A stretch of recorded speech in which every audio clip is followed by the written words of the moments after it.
श्री वाहिगुरु साहिब जी। लतां हेठ लताड़ीए घा ना कड्डे सां विचारा। गोर सदे खड़ खाए कै गाई गरीबी पर उपकारा। दुधों दही जमाईए दहियों मक्खन शाहे प्यारा। कीते होवण होम यग अंग स्वार्थ चज अचारा। धर्म तौल प्रगट होए धीरज वह सह सिर भारा। एक एक जाऊं जनित्या चहों चक्कां विच वग हजारा। तृण अंदर बड़ा पासारा। तृण अंदर बड़ा पासारा। वाहिगुरु जी का खालसा वाहिगुरु जी की फतेह। परम सम्मानियो चवर छत्र ਸਿੰਘਾਸਨ ਦੇ ਸੁਭਾਈਮਾਨ जुगो जुग अटल वाली कुल आलम मुजस्माए सिफतो सुबाद मनुखता दे सांझे रहबर हलत पलत सवार देनहार स्वामी साहिब गुरु ग्रंथ साहिब महाराज सच्चे पातशाह जी की पावन और मुकद्दस हजूरी दे अंदर रोजाना की तरह संध्या वेले दे सजे हुए दीवाना के अंदर हाजरी भर करके गुरु प्यार वालियां पासों साहिबां दी अमृतमई बाणी के कीर्तन के नाल संझ बना रहे सां। उपरंत भाई साहब भाई गुरदास जी दियां पवित्र वारां दी चल ही लड़ीवार विचार दे नाल संझ बनाउण दा सुभाग समां प्राप्त होया है। इस लड़ी के तहत पिछलेरे दीवाना दे अंदर चौथी वार दियां 7 पौड़ियां दे विचार आप संतां दे नाल सांझी कीती। अगलेरी 8 नंबर पौड़ी जिसका पाठ आपनिया ने सत्कारी योग भाई साहब पासों श्रवण किया है। तिसदी विचार आप संतां दे नाल सांझी करनी है। आओ विचारां दी आरंभता तो पहला साहिबां दे पावन चरनां दे अंदर हाजरी लवाइए। बड़े प्यार अते अदब सहित आखो जी सतनाम श्री वाहिगुरु साहिब जी। वाहिगुरु जी लतां हेठ लताड़ीए घा ना कड्डे सां विचारा। नीवा होना और निमरता के अंदर रहना हो सकता है संसार की नज़र दे विच बड़ा माड़ा होवे। संसार नूं इदां लगदा होवे भी जिहड़ा नीवा है इहदे पल्ले कख भी नहीं, इहदे कोल कुछ भी नहीं। भाई गुरदास जी उदाहरण दिंदे कहंदे ने जरूरी है कि तू नीवा हो जा। जिस दिन नीवा ते कोमल हो गया ना तेरे अंदर ताकत बड़ी आ जाएगी, तेरे अंदर समर्था बड़ी आ जाएगी। तू देखी जिस दिन नीवा हो जाएगा संसार दे अंदर इतना प्रकट हो जाएगा कि संसार तेरे वाल देख के हैरान हो जाएगा। और उदाहरण दी भाई गुरदास जी ने लत्तां हेठ लताड़ी है ਕਦੇ ਦੇਖਿਆ ਜੇ ਸੰਸਾਰ ਦੇ ਅੰਦਰ ਵਿਚਰਦਿਆਂ ਹੋਇਆ ਅਸੀਂ ਘਰ ਨੂੰ ਹਮੇਸ਼ਾ ਲੱਤਾਂ ਦੇ ਹੇਠ ਲਤਾੜਦੇ ਹਾਂ। ਕਹਿੰਦੇ ਬਸ ਇੰਨੀ ਕੋਈ ਗੱਲ ਨਹੀਂ। ਕਦੇ ਇਹਦਾ ਗੁਣ ਦੇਖਿਆ ਜੇ, ਇਹਦੇ 'ਚ ਇੰਨਾ ਕੁ ਗੁਣ ਹੈ, ਇਸ ਗੁਣ ਦੇ ਨਾਲ ਸੰਸਾਰ ਦੇ ਅੰਦਰ ਉਹ ਠੀਕ ਹੈ, ਨੀਵਾਂ ਰਹਿੰਦਾ ਹੈ, ਪੈਰਾਂ ਦੇ ਹੇਠ ਰਹਿੰਦਾ ਹੈ, ਲਤਾੜਿਆ ਜਾਂਦਾ ਹੈ, ਕਦੇ ਉੱਚਾ ਸਾਹ ਨਹੀਂ ਕੱਢਦਾ, ਕਦੇ ਇਹ ਗੱਲ ਨਹੀਂ ਕਹਿੰਦਾ ਵੀ ਮੈਨੂੰ ਪੈਰਾਂ ਹੇਠ ਲਤਾੜੋ। ਨਿਮਰਤਾ ਹੈ ਉਹਦੇ ਅੰਦਰ, ਗਰੀਬੀ ਹੈ, ਨੀਵਾਂਪਨ ਹੈ ਮਨ ਦੇ ਅੰਦਰ, ਹਿਰਦੇ ਦੇ ਅੰਦਰ ਉਹਦੇ ਸੱਚਮੁੱਚ ਨੀਵਾਂਪਨ ਹੈ। ਉਹ ਪਰਵਾਹ ਨਹੀਂ ਕਰਦਾ ਵੀ ਲੋਕ ਕੀ ਕਹਿੰਦੇ ਨੇ, ਲੋਕ ਕਿੰਨਾ ਕੁ ਲਤਾੜ ਕੇ ਜਾਂਦੇ ਨੇ। ਉਹ ਆਪਣਾ ਸੁਭਾਅ ਨਹੀਂ ਛੱਡਦਾ। ਜਿਹਨੂੰ ਮਾਲਕ ਬਿਆਨ ਕਰਦੇ ਨੇ, ਸੰਤ ਨਾ ਛੋਟਾ ਸੰਤਈ ਕੋਟਕ ਮਿਲੈ ਅਸੰਤ। ਕਿੰਨੇ ਮਾੜੇ ਮਨੁੱਖ ਮਿਲ ਜਾਣ, ਕਿੰਨਾ ਮਾੜਾ ਉਹਨੂੰ ਸਿਖਾਉਣ, ਕਿੰਨੇ ਮਾੜੇ ਉਹਦੇ ਨਾਲ ਵਿਵਹਾਰ ਕਰਨ, ਪਰ ਉਹ ਆਪਣਾ ਸੁਭਾਅ ਨਹੀਂ ਛੱਡਦਾ। ਇੱਕ ਉਦਾਹਰਣ ਯਾਦ ਆ ਗਈ। ਕਦੇ ਸੰਸਾਰ ਦੇ ਅੰਦਰ ਇੱਕ ਹੋਰ ਚੀਜ਼ ਦੇਖਿਆ ਜੀ, ਬੜੇ ਕਮਾਲ ਦੀ ਹੈ, ਸਾਨੂੰ ਸੌਖਿਆ ਸਮਝ ਆ ਜਾਏਗਾ। ਜ਼ਰੂਰੀ ਨਹੀਂ ਹੈ ਵੀ ਜਿਹੜਾ ਨੀਵਾਂ ਹੈ, ਜਿਹੜਾ ਬੜਾ ਕੋਮਲ ਹੈ, ਉਹ ਸੱਚਮੁੱਚ ਹੀ ਉਨਾ ਹੀ ਹੋਵੇਗਾ। ਉਹਦੀ ਕੋਈ ਵਕਤ ਨਹੀਂ ਹੈ ਸੰਸਾਰ ਦੇ ਅੰਦਰ। ਭਾਈ ਗੁਰਦਾਸ ਜੀ ਆਪਣੀ ਪੌੜੀ ਦੇ ਅੰਦਰ ਇੱਕ ਜਗ੍ਹਾ ਉਦਾਹਰਨ ਦਿੰਦਿਆਂ ਕਹਿੰਦੇ ਨੇ, ਕਿਤੇ ਕਦੇ ਦੇਖਿਆ ਜੇ ਕਿਸੇ ਨੇ 2 ਬੀਜ ਬੀਜੇ, ਇੱਕ ਪਾਸੇ ਉਹਨੇ ਬੀਜ ਬੀਜਿਆ ਬਾਂਸ ਦਾ, ਦੂਜੇ ਪਾਸੇ ਉਹਨੇ ਹੋਰ ਕੁਝ ਬੀਜ ਦਿੱਤਾ। ਕੁਝ ਕੁ ਦਿਨ ਬੀਤੇ ਨੇ, ਹੌਲੀ ਹੌਲੀ ਇੱਕ ਪਾਸੇ ਤਾਂ ਪੌਦ ਨਿਕਲਣਾ ਸ਼ੁਰੂ ਹੋ ਗਿਆ, ਕੁਝ ਨਿਕਲਿਆ ਹੈ। ਕੁਝ ਹੋਰ ਸਮਾਂ ਹੋਇਆ, ਬੀਜਣ ਵਾਲੇ ਨੇ ਸੋਚਿਆ ਵੀ ਚਲੋ ਇੱਕੋ ਹੀ ਤੋਂ ਹੀ ਨਿਕਲਿਆ ਹੈ, ਦੂਜੇ ਤੋਂ ਵੀ ਹੋ ਸਕਦਾ ਹੈ ਕੁਝ ਨਿਕਲੇ, ਥੋੜੇ ਦਿਨਾਂ ਬਾਅਦ ਨਿਕਲ ਆਏਗਾ। ਉਹਨੇ ਹੋਰ ਦੇਖਿਆ, ਥੋੜੇ ਦਿਨ ਦੇਖਦਿਆਂ ਦੇਖਦਿਆਂ ਦੂਜੇ ਪਾਸੇ ਜਿਹੜਾ ਉਹਨੇ ਦਰਖਤ ਬੀਜਿਆ ਸੀ ਬੜਾ ਵੱਡਾ ਹੋ ਗਿਆ। ਉਹ ਹੈਰਾਨ ਹੋਇਆ, ਕਹਿੰਦਾ ਹੋ ਸਕਦਾ ਹੈ ਬੀਜ ਮਾੜਾ ਹੋਵੇ ਦੂਜੇ ਪਾਸੇ ਵਾਲਾ। ਉਹਨੇ 1 ਸਾਲ ਦੇਖਿਆ, ਕਹਿੰਦਾ ਉਹ ਤੇ ਉੱਗਣਾ ਨਹੀਂ, ਹੁਣ ਉਹ ਤੇ ਖਤਮ ਹੋ ਗਿਆ ਹੈ। ਉਹਨੇ ਦੂਜੇ ਸਾਲ ਦੇਖਿਆ, ਇਹ ਦਰਖਤ ਹੋਰ ਵੱਡਾ ਹੋ ਗਿਆ, ਦੂਜੇ ਪਾਸੇ ਅਜੇ ਕੁਝ ਵੀ ਨਹੀਂ। ਹੋਰ ਹੈਰਾਨ ਹੋਇਆ, ਕਹਿਣ ਲੱਗਾ ਵੀ ਇਹ ਤੇ ਕਮਾਲ ਹੋ ਗਈ। ਮੈਂ ਜਿਹਦੇ ਕੋਲੋਂ ਬੀਜ ਲੈ ਕੇ ਆਇਆ ਸੀ ਉਹ ਕਹਿੰਦਾ ਸੀ ਇਹਦੇ ਵਿੱਚੋਂ ਜਿਹੜਾ ਪੇੜ ਨਿਕਲੇਗਾ, ਜਿਹੜਾ ਇਹਦੇ ਵਿੱਚੋਂ ਪੌਦ ਪੈਦਾ ਹੋਏਗਾ, ਉਹਦਾ ਆਕਾਰ ਬੜਾ ਵੱਡਾ ਹੋਏਗਾ, ਉਹਦੀ ਤੇ ਲੰਬਾਈ ਬਹੁਤ ਹੋਏਗੀ। ਕਹਿੰਦਾ 2 ਸਾਲ ਬੀਤ ਗਏ, ਅਜੇ ਤੱਕ ਤੇ ਕੋਈ ਨਿਕਲਿਆ ਨਹੀਂ। ਮੈਨੂੰ ਜਾਪਦਾ ਮੇਰੇ ਨਾਲ ਮਜ਼ਾਕ ਹੀ ਕਰ ਗਿਆ, ਧੋਖਾ ਦੇ ਗਿਆ, ਮੈਨੂੰ ਮਾੜਾ ਬੀਜ ਦੇ ਕੇ ਮੈਨੂੰ ਮੂਰਖ ਬਣਾ ਗਿਆ। ਜੇ ਕੁਝ ਨਿਕਲਣਾ ਹੁੰਦਾ ਤੇ ਆਹ ਦੇਖ 2 ਸਾਲਾਂ ਦੇ ਅੰਦਰ ਕਿੰਨਾ ਵੱਡਾ ਹੋ ਗਿਆ ਦਰਖਤ।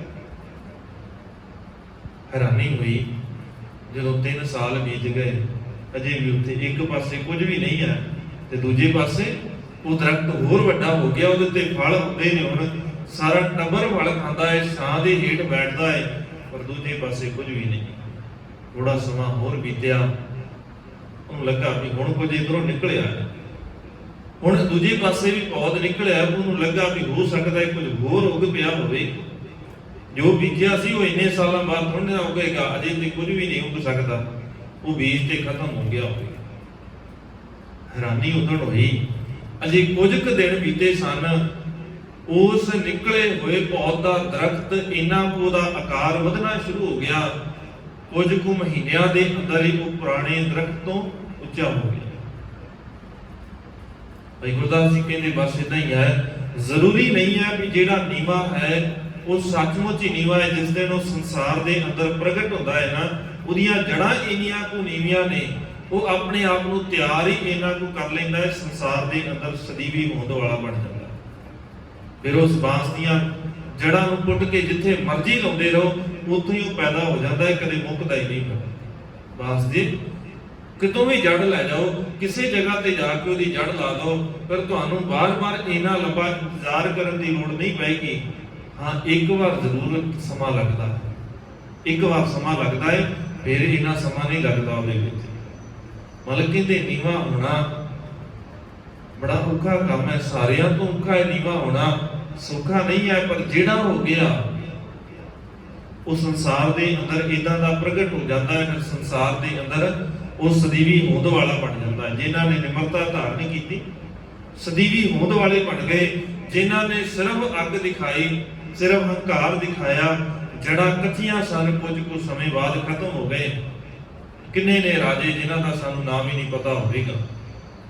ਸਾਨੂੰ ਬਹੁਤਿਆਂ ਨੂੰ ਨਾਂ ਨਹੀਂ ਪਤਾ, ਪਰ ਧੰਨ ਗੁਰੂ ਅਰਜਨ ਸਾਹਿਬ ਮਹਾਰਾਜ ਸੱਚੇ ਪਾਤਸ਼ਾਹ ਦਾ ਨਾਮ ਹਰ ਜ਼ੁਬਾਨ ਦੇ ਉੱਤੇ ਹੈ। ਜਿਹੜਾ ਵੀ ਇੱਕ ਵਾਰ ਪੜ੍ਹ ਲੈਂਦਾ ਉਹ ਚੇਤਾ ਰੱਖਦਾ ਹੈ ਕਿ ਇਹੋ ਜਿਹੀ ਕੋਈ ਸ਼ਖਸੀਅਤ ਸੀ ਕਿ ਜੜ ਇੰਨੀ ਕੁ ਮਜ਼ਬੂਤ ਹੈ, ਅੰਦਰ ਨਿਮਰਤਾ ਇੰਨੀ ਹੈ, ਅੰਦਰ ਟਿਕਾ ਇੰਨਾ ਕੁ ਹੈ। ਜ਼ਰੂਰੀ ਨਹੀਂ ਹੈ ਕਿ ਬਾਹਰ ਕਦੋਂ ਪ੍ਰਗਟ ਹੋਏ, ਮਸਲਾ ਹੈ ਵੀ ਅੰਦਰ ਕਿੰਨਾ ਚਿਰ ਟਿਕਿਆ ਰਿਹਾ। ਅੰਦਰ ਜਿਸ ਦਿਨ ਟਿਕਿਆ ਫਿਰ ਬਾਹਰ ਦਾ ਕੋਈ ਮਸਲਾ ਨਹੀਂ ਹੈ ਵੀ ਕਿੰਨਾ ਸਮਾਂ ਉਹਨਾਂ ਜ਼ਿੰਮੇਵਾਰੀਆਂ ਨੂੰ ਨਿਭਾਇਆ ਹੈ। ਉਹਨਾਂ ਜ਼ਿੰਮੇਵਾਰੀਆਂ ਨੂੰ ਨਿਭਾਉਂਦਿਆਂ ਹੋਇਆ ਸੰਸਾਰ 'ਚ ਕਿੰਨਾ ਸਮਾਂ ਰਹੇ ਨੇ। ਅੰਦਰ ਜੜ ਕਿੰਨੀ ਮਜ਼ਬੂਤ ਹੈ। ਭਾਈ ਜੇਠੇ ਨੂੰ ਵੀ ਤੇ ਲੋਕ ਇੰਨਾ ਹੀ ਕਹਿੰਦੇ ਸਨ ਵੀ ਇਹਦੇ ਪੱਲੇ ਕੁਝ ਨਹੀਂ ਹੈ, ਪਰ ਜਿਸ ਦਿਨ ਸੰਸਾਰ ਦੇ ਅੰਦਰ ਪ੍ਰਗਟ ਹੋਇਆ ਸੰਸਾਰ ਝੁਕਦਾ ਹੈ। ਲੋਕ ਅੱਜ ਵੀ ਆ ਕੇ ਝੁਕਦੇ ਨੇ, ਲੱਖਾਂ ਦੀ ਤਾਦਾਦ ਦੇ ਵਿੱਚ ਆ ਕੇ ਸੰਗਤਾਂ ਉਹਦੇ ਦਰ ਦੇ ਉੱਤੇ ਝੁਕਦੀਆਂ ਨੇ, ਆ ਕੇ ਅਰਜ਼ੋਈਆਂ ਕਰਦੀਆਂ ਨੇ, ਗੁਰੂ ਰਾਮਦਾਸ ਰਾਖੋ ਸ਼ਰਨਾਏ। ਪਹਿਲੋਂ ਤੇ ਕੁਝ ਵੀ ਨਹੀਂ ਹੈ ਨਾ, ਪਰ ਜਿਸ ਦਿਨ ਆਪਣੀ ਜੜ ਨੂੰ ਮਜ਼ਬੂਤ ਕਰ ਲਿਆ, ਅੰਦਰ ਨਿਮਰਤਾ ਇੰਨੀ ਲਿਆਂਦੀ ਤੇ ਉਸ ਦਿਨ ਪ੍ਰਗਟ ਹੋਏ ਸੰਸਾਰ ਦੇ ਅੰਦਰ, ਔਰ ਸੰਸਾਰ ਹੈਰਾਨ ਰਹਿ ਗਿਆ ਇਦਾਂ ਦਾ ਵੀ ਕੁਝ ਹੁੰਦਾ ਹੈ। ਇਦਾਂ ਦੀ ਸ਼ਖਸੀਅਤ ਵੀ ਸੰਸਾਰ ਦੇ ਅੰਦਰ ਕੋਈ ਹੋ ਸਕਦੀ ਹੈ ਕਿ 47 ਸਾਲ ਦੀ ਕੁੱਲ ਉਮਰ ਹੋਵੇ। ਹੁਣ ਸੰਸਾਰ ਦੀ ਨਜ਼ਰ ਦੇ ਅੰਦਰ ਤੇ 47 ਸਾਲ ਕੁਝ ਵੀ ਨਹੀਂ ਹੈ। ਉਹ 47 ਸਾਲ ਦੀ ਉਮਰ ਦੇ ਵਿੱਚ ਇਦਾਂ ਦੇ ਕਾਰਨਾਮੇ ਕਰ ਜਾਣੇ ਹੈਰਾਨੀ ਦੀ ਗੱਲ ਹੈ, ਕਿਉਂਕਿ ਅੰਦਰ ਇੰਨਾ ਮਜ਼ਬੂਤ ਹੈ। ਜ਼ਰੂਰੀ ਹੈ ਕਿ ਜੜ ਤੁਹਾਡੀ ਕਿੰਨੀ ਮਜ਼ਬੂਤ ਹੈ। ਤੇ ਸਤਿਗੁਰੂ ਕਹਿੰਦੇ ਫਿਰ ਜੜ ਦੇ ਨਾਲ ਸਾਂਝ ਬਣਾ ਲੈਣਾ। ਜਿਸ ਦਿਨ ਜੜ ਦੇ ਨਾਲ ਆਪਣੀ ਸਾਂਝ ਬਣਾ ਲਏਗਾ ਉਸੇ ਦਿਨ ਟਿਕਿਆ ਰਹਿ ਸਕਦਾ ਹੈ। ਜੇ ਜੜ ਦੇ ਨਾਲੋਂ ਸਾਂਝ ਤੋੜ ਲਵੇਗਾ ਫਿਰ ਤੇ ਖਤਮ ਲਾਜ਼ਮੀ ਹੈ। ਸਮਾਂ ਬਹੁਤਾ ਨਹੀਂ ਲੱਗੇਗਾ, ਕੁਝ ਕੁ ਸਮੇਂ ਦੇ ਅੰਦਰ ਤੋਂ ਖਤਮ ਹੋ ਜਾਏਗਾ। ਸੰਸਾਰ ਇਦਾਂ ਹੀ ਖਤਮ ਹੋ ਗਿਆ। ਜਿਸ ਦਿਨ ਅਸੀਂ ਆਪਾ ਭੁੱਲ ਜਾਂਦੇ ਆ, ਆਪਣੇ ਆਪ ਨਾਲੋਂ ਟੁੱਟ ਜਾਂਦੇ ਆ, ਉਸੇ ਦਿਨ ਹੀ ਸਾਡੇ ਅੰਦਰੋਂ ਇਹ ਟਿਕਾਰ ਖਤਮ ਹੋ ਜਾਂਦਾ ਹੈ। ਭਾਈ ਗੁਰਦਾਸ ਜੀ ਕਹਿੰਦੇ ਉਘਾੜ ਦੀ ਉਦਾਹਰਨ ਦੇ ਕਰਕੇ ਸੰਸਾਰ ਦੇ ਅੰਦਰ ਰਹਿੰਦਿਆਂ ਹੋਇਆਂ ਸੰਸਾਰ ਪੈਰਾਂ ਹੇਠ ਲਤਾੜਦਾ ਹੈ, ਪਰ ਉਹ ਕਦੇ ਵੀ ਆਪਣੀ ਜ਼ੁਬਾਨ ਤੋਂ ਸੀ ਨਹੀਂ ਉਚਾਰਦਾ ਹੈ। ਹੋਰ ਸਦੇ ਖੜ ਖਾਏ ਕੈ ਗਾਏ ਗਰੀਬੀ ਪਰ ਉਪਕਾਰਾ। ਉਸੇ ਘਾਹ ਨੂੰ ਜਿਹੜਾ ਉਤਾੜਿਆ ਜਾਂਦਾ ਸੀ ਅੱਜ ਗਾਂ ਨੇ ਖਾਧਾ ਹੈ। ਉਸ ਗਾਂ ਨੇ ਉਸ ਘਾਹ ਨੂੰ ਖਾਧਾ, ਖਾਣ ਤੋਂ ਬਾਅਦ ਰੱਜ ਗਈ। ਜਿਸ ਦਿਨ ਰੱਜ ਗਈ ਹੁਣ ਉਹਦੇ ਮਾਲਕ ਨੇ ਉਹਦਾ ਦੁੱਧ ਚੋਇਆ ਹੈ। ਉਹਨੇ ਗੋ ਰਸ ਉਸ ਦੁੱਧ ਨੂੰ ਦਿੱਤਾ ਹੈ ਜਿਹਨੂੰ ਸਤਿਗੁਰੂ ਪਾਵਨ ਬਾਣੀ ਦੇ ਅੰਦਰ ਅੰਮ੍ਰਿਤ ਦੇ ਨਾਲ ਵੀ ਤੁਲਨਾ ਕਰਦੇ ਨੇ। ਖੜ ਖਾਵੇਂ ਅੰਮ੍ਰਿਤ ਦੇ। ਸਤਿਗੁਰੂ ਕਹਿੰਦੇ ਤੇਰੇ ਨਾਲੋਂ ਚੰਗੇ ਤੇ ਉਹ ਹੀ ਨੇ ਜਿਹੜੇ ਦੇਖ ਘਾਹ ਖਾਂਦੇ ਨੇ, ਖੜ ਖਾਂਦੇ ਨੇ ਤੇ ਦੁੱਧ ਦੇ ਰਹੇ ਨੇ। ਨਾਮ ਵਿਹੁਣੇ ਆਦਮੀ ਤ੍ਰਿਗ ਜੀਵਨ ਅਸਨੇ। ਨਾਮ ਤੋਂ ਬਿਨਾ, ਰੱਬੀ ਗੁਣਾ ਤੋਂ ਬਿਨਾ ਜੀਣ ਵਾਲਾ ਮਨੁੱਖ, ਸਤਿਗੁਰੂ ਕਹਿੰਦੇ ਸੰਸਾਰ ਦੇ ਅੰਦਰ ਤੇ ਇਹਦਾ ਜੀਣਾ ਹੀ ਤ੍ਰਿਗ ਹੈ, ਤ੍ਰਿਕਾਰ ਯੋਗ ਹੈ। ਕਿਸੇ ਨੂੰ 100 ਵਾਰ ਲਾਂਘ ਪਾਉਣੀ ਹੋਵੇ ਤੇ ਇੱਕ ਵਾਰ ਤ੍ਰਿਗ ਕਹਿ ਦੋ, ਇੱਕੋ ਹੀ ਬਰਾਬਰ ਹੈ। ਤੇ ਸਤਿਗੁਰੂ ਕਹਿੰਦੇ ਉਹਦਾ ਤੇ ਜੀਵਨ ਹੀ ਤ੍ਰਿਕਾਰ ਯੋਗ ਹੈ, ਇਦਾਂ ਦਾ ਤੇ ਜੀਵਨ ਹੀ ਕਿਸੇ ਲੇਖੇ ਨਹੀਂ ਹੈ। ਤੇ ਉਸ ਗਾਂ ਦੇ ਅੰਦਰ ਉਹ ਦੁੱਧ ਦਾ ਸੋਮਾ ਜੇ ਪੈਦਾ ਹੋ ਗਿਆ ਤੇ ਉਸ ਘਾਹ ਤੋਂ ਜਿਹੜਾ ਸਾਰਿਆਂ ਤੋਂ ਨੀਵਾਂ ਸੀ। ਸਤਿਗੁਰੂ ਕਹਿੰਦੇ ਜਿਸ ਦਿਨ ਨਿਮਰਤਾ ਤੇਰੇ ਅੰਦਰ ਆ ਜਾਏਗੀ, ਤੇਰੇ ਹਿਰਦੇ ਦੇ ਅੰਦਰ ਗਰੀਬੀ ਤੇ ਪਰ ਉਪਕਾਰ ਦਾ ਸੋਮਾ ਪੈਦਾ ਹੋ ਜਾਏਗਾ। ਜਿਸ ਦਿਨ ਨਿਮਰਤਾ ਆਏਗੀ, ਜਿਹਦੇ ਅੰਦਰ ਨਿਮਰਤਾ ਨਹੀਂ ਹੈ, ਸਤਿਗੁਰੂ ਕਹਿੰਦੇ ਉਹਦੇ ਅੰਦਰ ਦੂਜਾ ਕੋਈ ਗੁਣ ਵੀ ਕਿਸੇ ਲੇਖੇ ਨਹੀਂ ਹੈ। ਕੋਈ ਗੁਣ ਨਹੀਂ ਪੈਦਾ ਹੋ ਸਕਦਾ ਜਿਹਦੇ ਅੰਦਰ ਨਿਮਰਤਾ ਨਹੀਂ। ਤਾਂ ਹੀ ਮਾਲਕ ਨੇ ਸਾਰਿਆਂ ਤੋਂ ਪਹਿਲਾਂ ਜੇ ਗੱਲ ਕੀਤੀ ਹੈ ਤੇ ਦਇਆ ਦੀ ਗੱਲ ਕੀਤੀ। ਜਿਸ ਦਿਨ ਪੰਡਤ ਹਰਦਿਆਲ ਜਨੇਊ ਦੀ ਗੱਲ ਕਰਦਾ ਹੈ ਵੀ ਆ ਜਨੇਊ ਪਾਉਣਾ ਹੈ, ਤੇ ਮਾਲਕ ਕਹਿੰਦੇ ਠੀਕ ਹੈ ਜਨੇਊ ਤੇ ਪਾ ਦੇ ਤੂੰ ਭਾਈ, ਪਰ ਇਹ ਦੱਸੀ ਵੀ ਇਹ ਸਦੀਵੀ ਹੈ, ਹਮੇਸ਼ਾ ਰਹੇਗਾ। ਜਿਸ ਦਿਨ ਮੈਨੂੰ ਇਹਦੀ ਲੋੜ ਪਏਗੀ ਮੇਰੇ ਕੰਮ ਆਏਗਾ। ਹੱਸ ਕੇ ਕਹਿਣ ਲੱਗਾ ਵੀ ਇਹ ਕਿਹੋ ਜਿਹੀਆਂ ਗੱਲਾਂ ਨੇ, ਇਹ ਕਿਹੜੇ ਕੰਮ ਆਏਗਾ? ਹਾਂ, ਇਹ ਤੁਹਾਨੂੰ ਧਰਮੀ ਬਣਾ ਦੇਗਾ। ਮਾਲਕ ਕਹਿੰਦੇ ਬਸ ਇੰਨਾ ਕਰੇਗਾ ਕਿ ਨਹੀਂ ਬਹੁਤ ਹੁੰਦਾ ਹੈ, ਧਰਮੀ ਬਣ ਜਾਓਗੇ। ਇਸ ਤੋਂ ਜ਼ਿਆਦਾ ਹੋਰ ਕੀ ਹੋ ਸਕਦਾ ਹੈ? ਇਹਦੇ ਨਾਲ ਗੁਣ ਆ ਜਾਣਗੇ ਕਿ ਜਿਨ੍ਹਾਂ ਨੇ ਇਹ ਪਾਇਆ ਹੋਇਆ ਸਾਰਿਆਂ ਦੇ ਅੰਦਰ ਗੁਣ ਹੈਗੇ ਨੇ। ਉਹ ਕਹਿੰਦਾ ਇਹ ਲਾਜ਼ਮੀ ਨਹੀਂ ਹੈ। ਇਦਾਂ ਜ਼ਰੂਰੀ ਨਹੀਂ ਹੈ। ਤੇ ਮਾਲਕ ਕਹਿੰਦੇ ਫਿਰ ਉਹ ਹੀ ਪਾਣਾ। ਤੇ ਉਹਨਾਂ ਗੁਣਾਂ ਦੇ ਵਿੱਚ ਗੱਲ ਕਰਦਿਆਂ ਸਤਿਗੁਰੂ ਨੇ ਸਾਰਿਆਂ ਤੋਂ ਪਹਿਲੀ ਗੱਲ ਕੀਤੀ ਹੈ ਦਇਆ ਕਪਾ। ਸਾਰਿਆਂ ਤੋਂ ਪਹਿਲਾ ਗੁਣ ਜ਼ਰੂਰੀ ਹੈ ਦਇਆ। ਤੇ ਦਇਆ ਉਹਦੇ ਅੰਦਰ ਹੋ ਸਕਦੀ ਹੈ ਜਿਹਦੇ ਅੰਦਰ ਨਿਮਰਤਾ ਹੈ। ਜਿਹਦੇ ਅੰਦਰ ਨਿਮਰਤਾ ਨਹੀਂ ਹੈ ਨਾ, ਉਹਦੇ ਅੰਦਰ ਦਇਆ ਕਿੱਥੋਂ ਆਏਗੀ?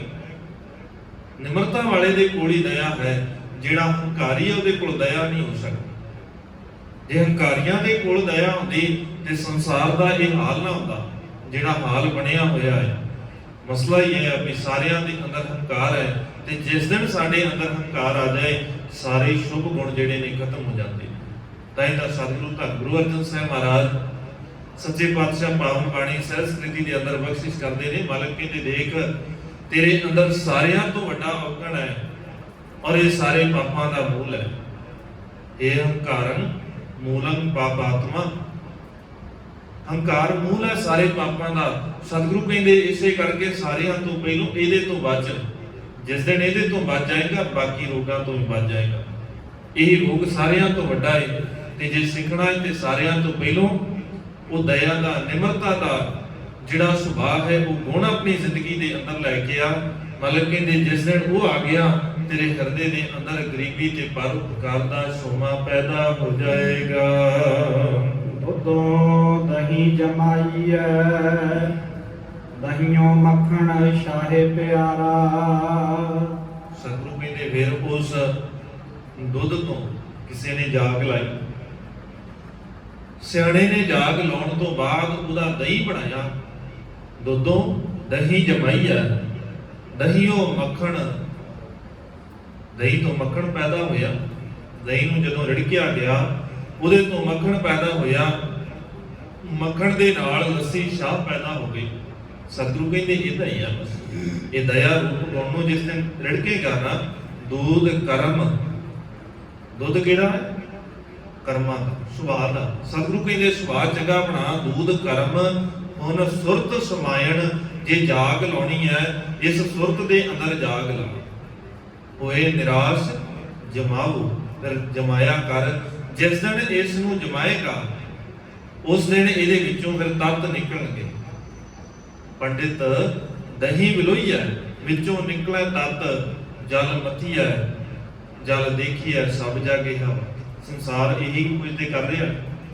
ਗੁਣਾਂ ਨੂੰ ਨਾ ਵਿਲੋ ਕਰਕੇ, ਗੁਣਾਂ ਨੂੰ ਨਾ ਰਿੜਕ ਕਰਕੇ ਸਿਰਫ ਔਗਣਾਂ ਨੂੰ ਤੇ ਰਿੜਕ ਰਹੇ ਆ ਨਾ ਸਾਰੀ ਜ਼ਿੰਦਗੀ। ਇਹੀ ਕੁਝ ਤੇ ਕਰਦੇ ਆ ਵੀ ਦੂਜੇ ਦੇ ਅੰਦਰ ਕਿਹੜਾ ਔਗਣ ਹੈ, ਉਹ ਕਿਹੜਾ ਮਾੜਾ ਕੰਮ ਕਰਦਾ ਇਹ ਦੇਖ ਲਈਏ। ਸਾਡਾ ਸੁਭਾਅ ਬਣਿਆ ਹੋਇਆ ਹੈ ਜਿਵੇਂ ਬੜੀ ਸੋਹਣੀ ਕੰਧ ਹੋਵੇ ਨਾ, ਕੋਈ ਦੀਵਾਰ ਹੋਵੇ, ਤੇ ਕੀੜੀ ਦਾ ਸੁਭਾਅ ਹੈ ਉਹਨੂੰ ਉਹ ਚੰਗੀ ਦੀਵਾਰ ਨਹੀਂ ਆ ਚੰਗੀ ਲੱਗਦੀ। ਉਹਨੇ ਲੱਭਣਾ ਕੀ ਹੈ? ਉਹ ਸਿਰਫ ਲੱਭਦੀ ਹੈ ਵੀ ਇਹਦੇ ਵਿੱਚ ਕਿਤੇ ਮੋਰੀ ਕਿੱਥੇ ਹੈ, ਇਹਦੇ ਵਿੱਚ ਕਮਜ਼ੋਰੀ ਕਿੱਥੇ। ਉਹ ਮੋਰੀ ਜੇ ਲੱਭ ਜਾਵੇ ਨਾ ਉਹਨੂੰ ਉਸੇ ਗੱਲ ਦੀ ਖੁਸ਼ੀ ਹੁੰਦੀ ਹੈ। ਤੇ ਬਹੁਤਾ ਸੰਸਾਰ ਦਾ ਇਹੀ ਹਾਲ ਹੈ, ਸਾਡਾ ਵੀ ਇਹੀ ਹਾਲ ਹੈ ਨਾ। ਇਹੀ ਕੁਝ ਤੇ ਕਰਦੇ ਆ। ਕਿੰਨਾ ਮਨੁੱਖ ਦੇ ਅੰਦਰ ਕਿੰਨੇ ਚੰਗੇ ਗੁਣ ਨੇ, ਕਿੰਨਾ ਸੱਚਾ ਜੀਵਨ ਜਿਉਂਦਾ ਹੋਵੇ, ਕਿੰਨਾ ਪਰਉਪਕਾਰੀ ਹੋਵੇ, ਕਿੰਨਾ ਸੇਵਾ ਭਾਵਨਾ ਵਾਲਾ ਹੋਵੇ। ਸਾਡਾ ਜ਼ੋਰ ਕਿਹੜੀ ਗੱਲ ਤੇ ਲੱਗਾ ਹੈ? ਇਹਦੇ ਅੰਦਰ ਦੀ ਕਮਜ਼ੋਰੀ ਲੱਭ ਲਈਏ, ਜ਼ੋਰ ਲਾ ਕੇ ਇਹਦੇ ਅੰਦਰ ਦਾ ਔਗਣ ਲੱਭ ਲਈਏ। ਜੇ ਸਾਨੂੰ ਉਹ ਔਗਣ ਲੱਭ ਗਿਆ ਤੇ ਫੇਰ ਅਸੀਂ ਬੜੇ ਖੁਸ਼ ਹਾਂ।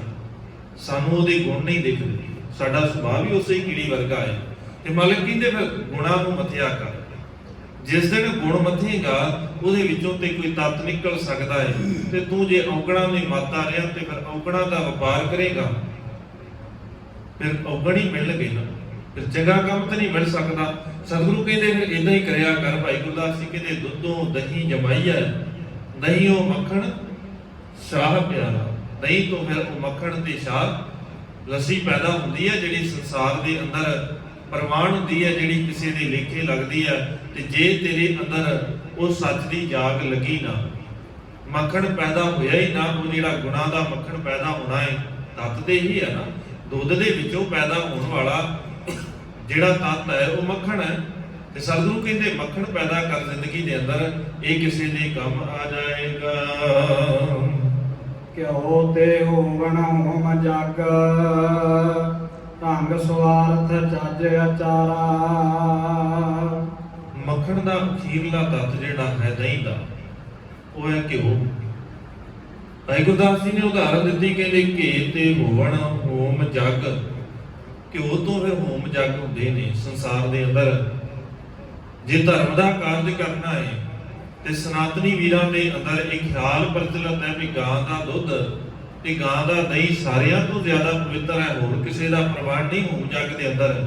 ਸਤਿਗੁਰੂ ਕਹਿੰਦੇ ਦੇਖ ਫਿਰ ਸੰਸਾਰ ਦੇ ਅੰਦਰ ਜੇ ਉਹ ਤੱਤ ਜਿਹੜਾ ਹੈ ਸਾਰਿਆਂ ਤੋਂ ਜ਼ਿਆਦਾ ਪ੍ਰਵਾਨ ਹੋਇਆ ਨਾ, ਉਹ ਪੈਦਾ ਹੋਣ ਦਾ ਸਾਰਿਆਂ ਤੋਂ ਵੱਡਾ ਕਾਰਨ ਕੀ ਸੀ? ਉਹ ਘਾਹ ਦਾ। ਘਾਹ ਹੀ ਸਾਰਿਆਂ ਤੋਂ ਵੱਡਾ ਕਾਰਨ ਹੈ ਨਾ। ਜੇ ਉਹ ਘਾਹ ਨਾ ਖਾਂਦੀ ਗਾਂ, ਉਹਦੇ ਅੰਦਰ ਖੁਰਾਕ ਹੀ ਨਾ ਹੁੰਦੀ, ਦੁੱਧ ਕਿੱਥੋਂ ਪੈਦਾ ਹੋਣਾ ਸੀ? ਜੇ ਦੁੱਧ ਨਾ ਹੁੰਦਾ ਤੇ ਫਿਰ ਬਾਕੀ ਕਿੱਥੋਂ ਆਉਣਾ ਸੀ? ਕਿ ਉਹ ਤੱਤ ਹੈ। ਤੇ ਸਤਿਗੁਰੂ ਕਹਿੰਦੇ ਫਿਰ ਨਿਮਰਤਾ ਦਾ ਤੱਤ ਕੀ ਹੈ?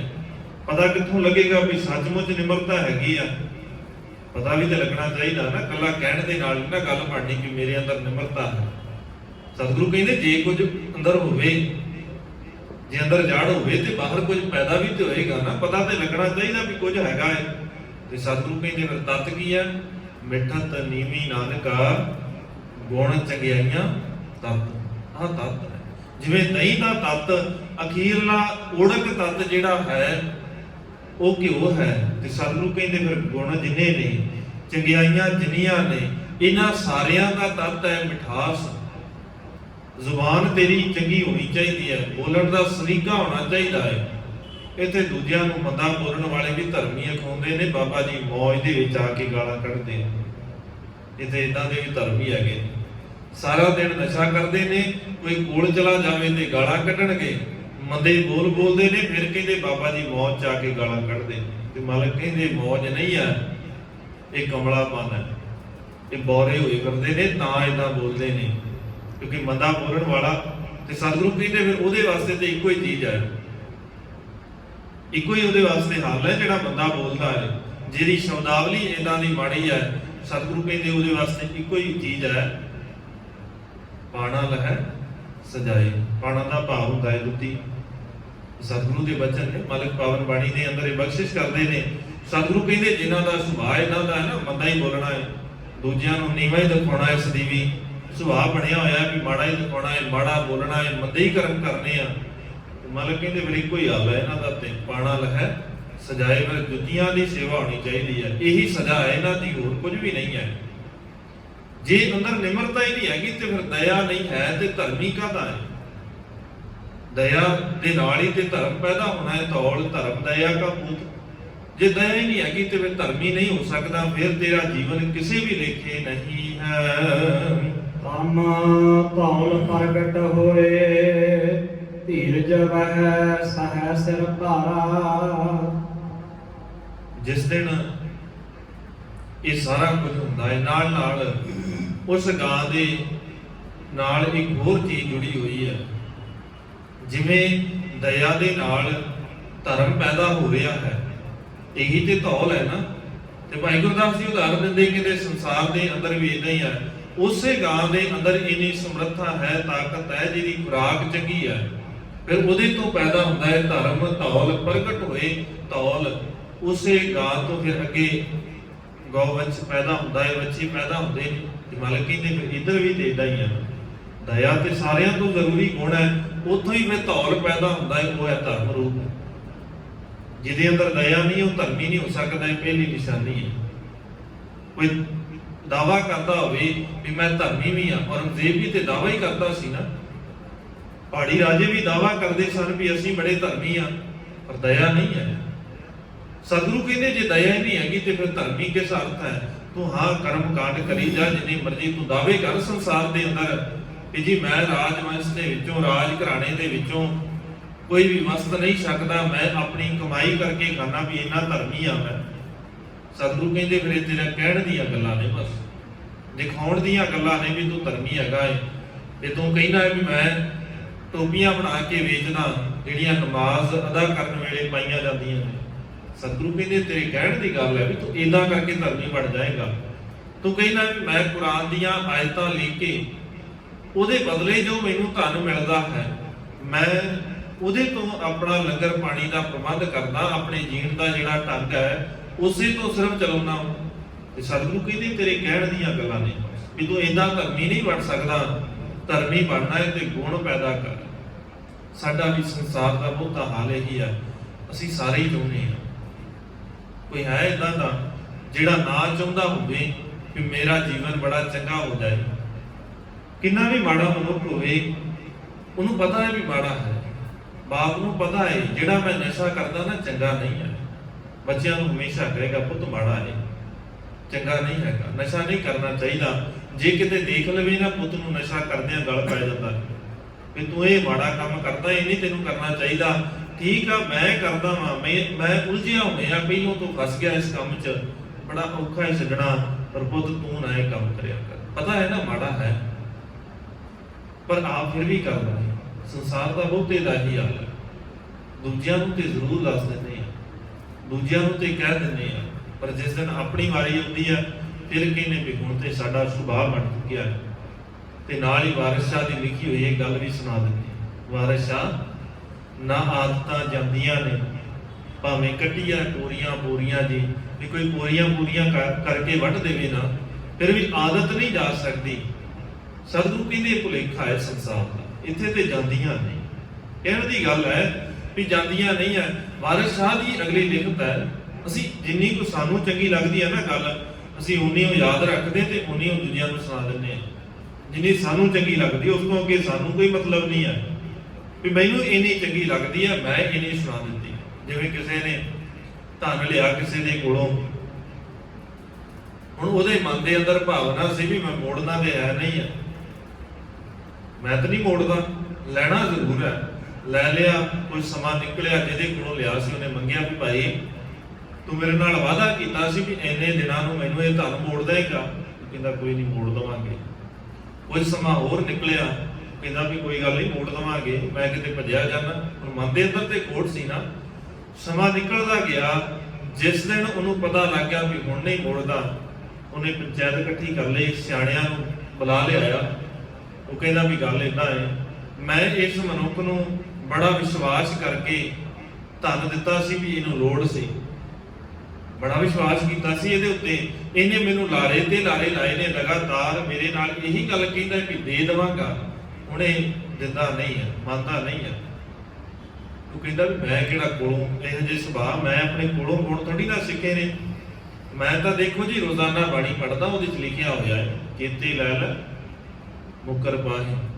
ਕਿੰਨੇ ਲੈ ਲੈ ਕੇ ਮੁੱਕਰ ਜਾਂਦੇ ਨੇ, ਮੈਂ ਵੀ ਮੁੱਕਰ ਗਿਆ, ਕਿੱਡੀ ਵੱਡੀ ਗੱਲ ਹੈ। ਮੈਂ ਕਿਹੜਾ ਇਕੱਲਾ ਵਾਂ ਇਹਦੇ ਵਿੱਚ, ਸਾਰੇ ਹੀ ਮੁੱਕਰਦੇ ਨੇ, ਮੈਂ ਹੀ ਮੁੱਕਰ ਗਿਆ। ਵੀ ਜਿੰਨਾ ਸਾਨੂੰ ਚੰਗਾ ਲੱਗਦਾ ਬਸ ਉਨੀਓ ਗੱਲ ਅਸੀਂ ਪੜ੍ਹਦੇ ਹਾਂ, ਉਨੀ ਚੇਤਾ ਰੱਖਦੇ ਹਾਂ। ਵਾਰਿਸ ਸ਼ਾਹ ਕਹਿੰਦਾ, ਵਾਰਿਸ ਸ਼ਾਹ ਆਦਤਾਂ ਜਾਂਦੀਆਂ ਨੇ, ਜੇ ਕੱਢੀਏ ਥੋੜੀਆਂ ਥੋੜੀਆਂ ਕੱਟੀਆਂ ਜਾਣ ਫਿਰ ਆਦਤਾਂ ਜਾਂਦੀਆਂ ਨੇ। ਇੱਥੇ ਤੇ ਆਦਤਾਂ ਬਦਲਦੀਆਂ ਨੇ, ਇੱਥੇ ਠੱਗ ਦੀ ਆਦਤ ਬਦਲ ਗਈ, ਇੱਥੇ ਤੇ ਲੁਟੇਰਿਆਂ ਦੀ ਆਦਤ ਬਦਲ ਗਈ, ਇੱਥੇ ਤੇ ਉਹਦੀ ਵੀ ਆਦਤ ਬਦਲ ਗਈ ਜਿਹੜਾ ਬੰਦੇ ਮਾਰ ਕੇ ਖਾ ਜਾਂਦਾ ਸੀ। ਸੰਸਾਰ ਕਹਿੰਦਾ ਹੈ ਨਾ ਵੀ ਭਾਈ ਕੌਡਾ ਬੰਦੇ ਮਾਰ ਕੇ ਖਾ ਜਾਂਦਾ, ਉਹਦੀ ਆਦਤ ਬਦਲ ਗਈ। ਇੱਥੇ ਆਦਤਾਂ ਬਦਲਦੀਆਂ ਨੇ, ਬਸ ਬਦਲਣੀ ਚਾਹੀਏ।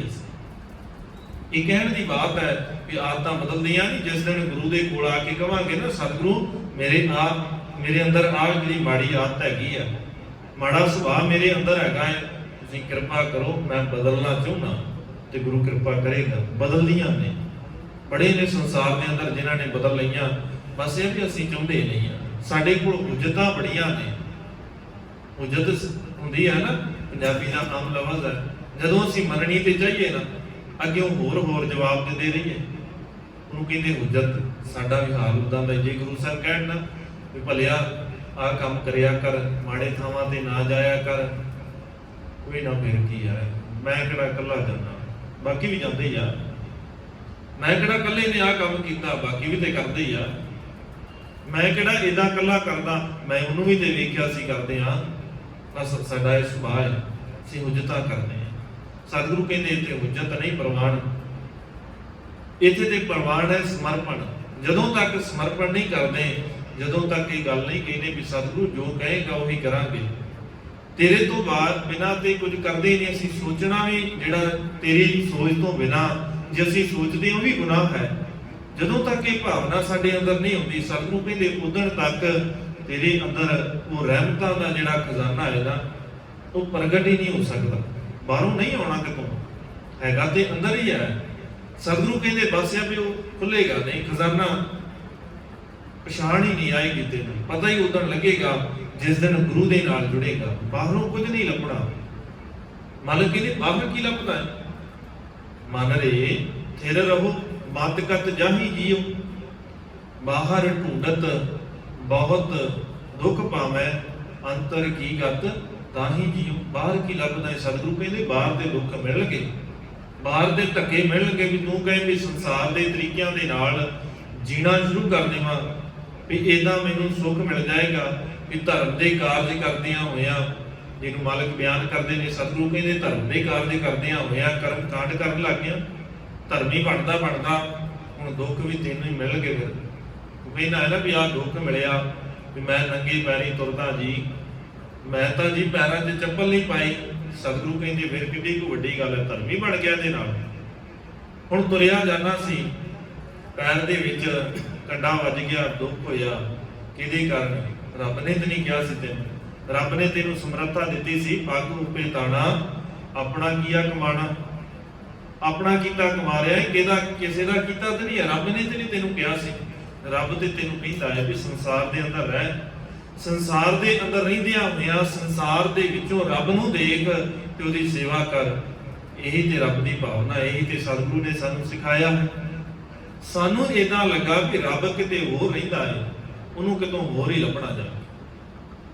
ਮਾਲਕ ਕਹਿੰਦੇ ਬਾਹਰੋਂ ਨਹੀਂ, ਅੰਦਰੋਂ ਲੱਭਣਾ ਹੈ। ਤੇ ਅੰਦਰ ਤਾਂ ਪ੍ਰਗਟ ਹੋਏਗਾ ਜਿਸ ਦਿਨ ਤੇਰੇ ਹਿਰਦੇ ਦੇ ਅੰਦਰ ਧਰਮ ਰੂਪ ਧੌਲ ਪੈਦਾ ਹੋ ਗਿਆ।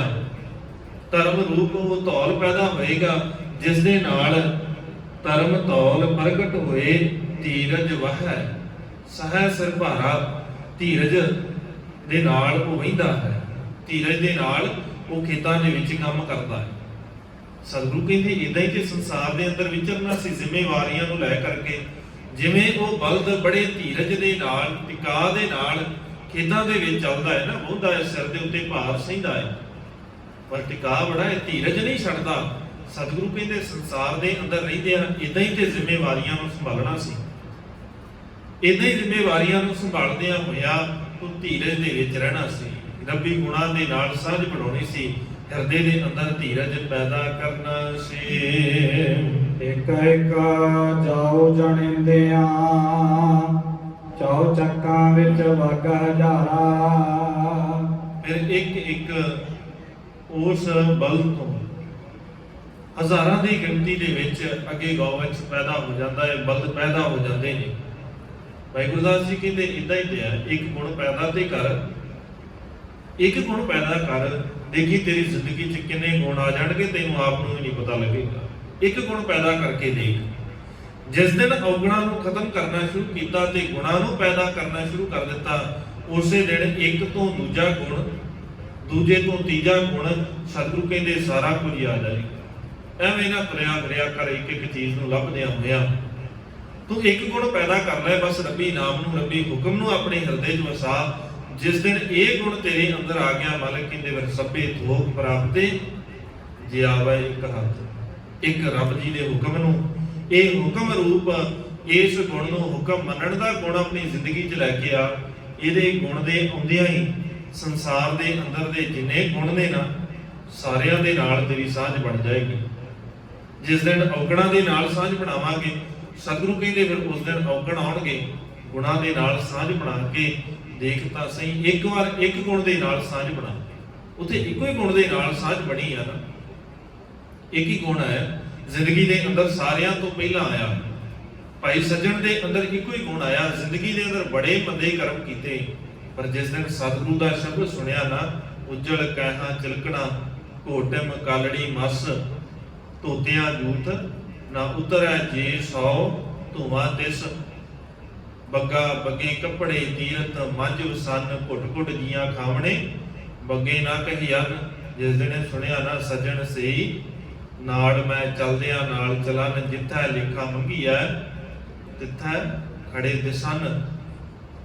ਸਤਿਗੁਰੂ ਕਹਿੰਦੇ ਬਸ ਇਦਾਂ ਹੀ ਹੈ ਤੇਰਾ ਜੀਵਨ। ਪਤਾ ਕਿਵੇਂ ਦਾ ਹੈ? ਮਾਲਕ ਕਹਿੰਦੇ ਤੇਰਾ ਜੀਵਨ ਹੈ ਸਿਮਲ ਰੁੱਖ ਸਰੀਰ ਮੈਂ ਜਨ ਦੇਖ ਭੁਲਨ। ਜਿਵੇਂ ਦਾ ਸਿਮਲ ਦਾ ਰੁੱਖ ਹੈ ਨਾ, ਬੜਾ ਉੱਚਾ ਦਰਖਤ ਹੈ, ਤੋਤੇ ਨੂੰ ਭੁਲੇਖਾ ਹੀ ਪੈ ਜਾਂਦਾ ਹੈ ਵੀ ਇਹ ਤੋਂ ਕੁਝ ਮਿਲ ਜਾਏਗਾ। ਸਤਿਗੁਰੂ ਕਹਿੰਦੇ ਇਦਾਂ ਹੀ ਤੇ ਤੇਰਾ ਜੀਵਨ ਹੈ, ਤੇਰੇ ਜੀਵਨ ਨੂੰ ਦੇਖ ਕੇ ਵੀ ਤੇ ਇਦਾਂ ਹੀ ਲੱਗਦਾ ਹੈ ਨਾ ਵੀ ਕੁਝ ਮਿਲ ਜਾਏਗਾ। ਤੇਰਾ ਜੀਵਨ ਬਸ ਇਦਾਂ ਦਾ ਹੀ ਹੈ ਵੀ ਬਾਹਰੋਂ ਤੇ ਬੜਾ ਰੰਗਿਆ ਹੋਇਆ ਹੈ, ਅੰਦਰ ਕੁਝ ਵੀ ਨਹੀਂ ਹੈ। ਮਤਲਬ ਕਿ ਜਦੋਂ ਤੱਕ ਇਦਾਂ ਦਾ ਜੀਵਨ ਹੈ ਉਦੋਂ ਤੱਕ ਕੁਝ ਨਹੀਂ ਹੋਣਾ।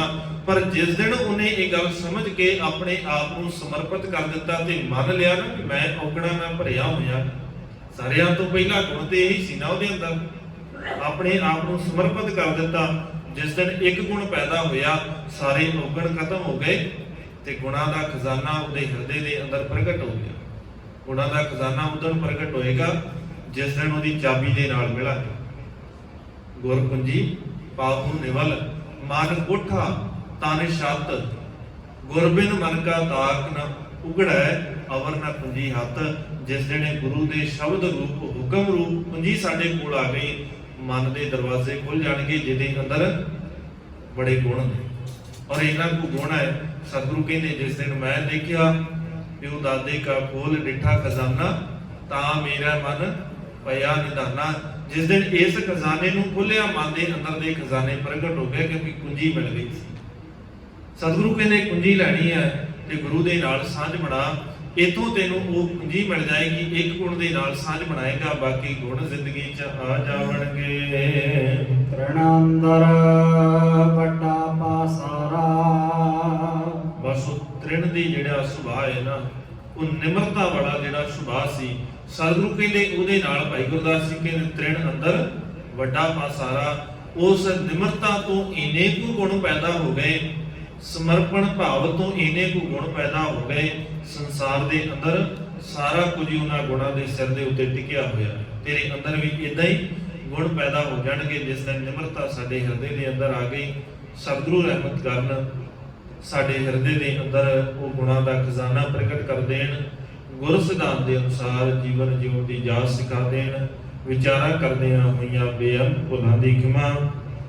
ਬੁਲਾਓ ਜੀ ਫਤਿਹ, ਆਖੋ ਜੀ ਵਾਹਿਗੁਰੂ ਜੀ ਕਾ ਖਾਲਸਾ, ਵਾਹਿਗੁਰੂ ਜੀ ਕੀ ਫਤਿਹ।